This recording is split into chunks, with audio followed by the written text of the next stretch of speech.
Given what we now know about the Bush torture policies, what kind of person would trivialize such an abuse of power? What kind of person would offer to go on TV and turn such a dark page in American history into a stunt? If you guessed Sean Hannity, you'd be correct. Our #1 story, Hannity volunteers to be waterboarded and says he'll do it for the families of the troops. In a moment, we'll see if he is anything but a gas bag.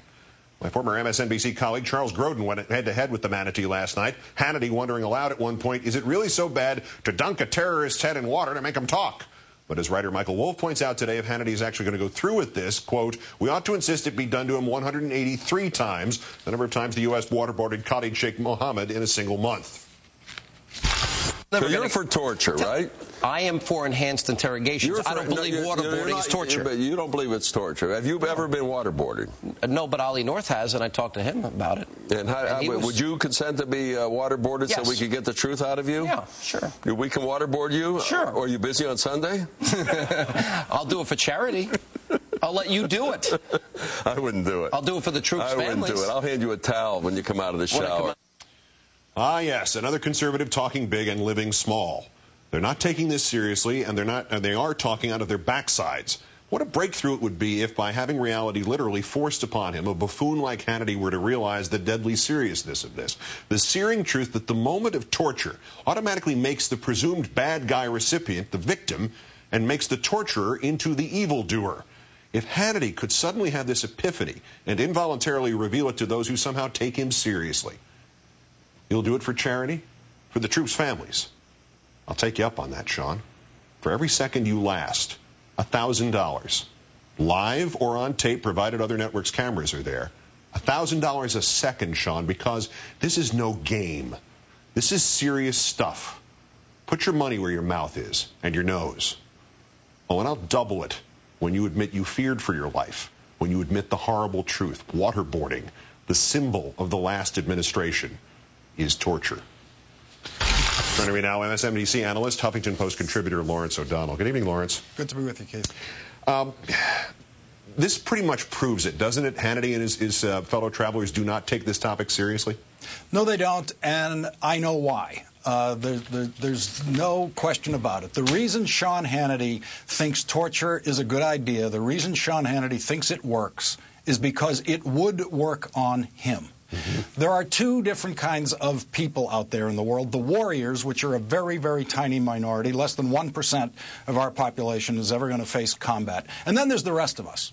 I am, like Sean Hannity, one of those cowards, just like Dick Cheney, who has refused throughout my life to enter the military and ever subject myself to anything dangerous occupationally where I might lose a tooth.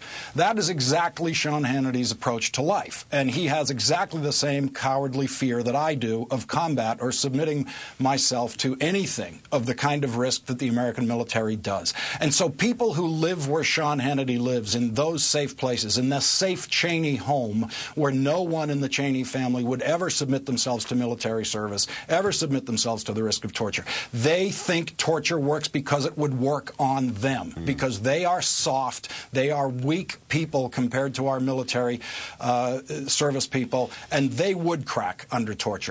But al-Qaeda, the people who have devoted their lives to destroying their enemy, the people who are willing to die in their exercises, they were all willing to die on 9/11.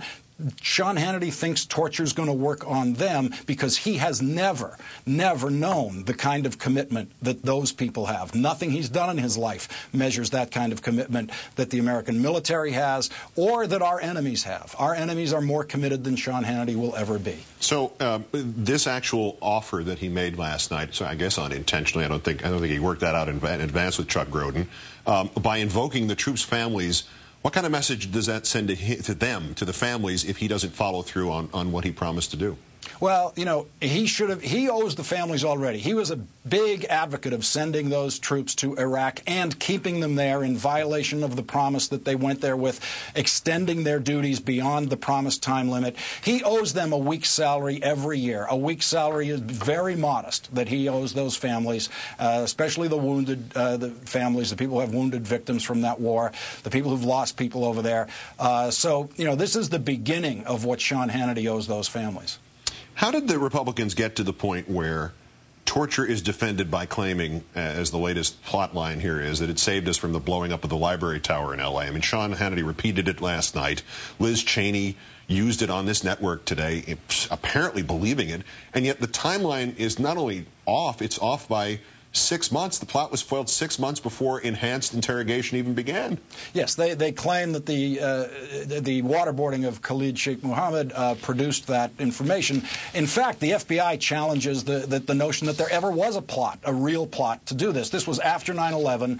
The plotters were going to have to somehow get on an aircraft and get through TSA, and sky marshals would be on the plane, and a whole plane full of people who would react the way Flight 93 did. So there wasn't really a provable plot, but whatever it occurred, and the discovery of it occurred before we started doing any torture at all. So this is one of the grand lies that they tell in this story. The whole argument from the right here, ends justify the means. We're seeing that going out now, but ignoring the facts in trying to use the ends to justify the means, and also this moral equivalency debate. Are they not trivializing the legal debate, the societal debate, the where do we stand in this country debate?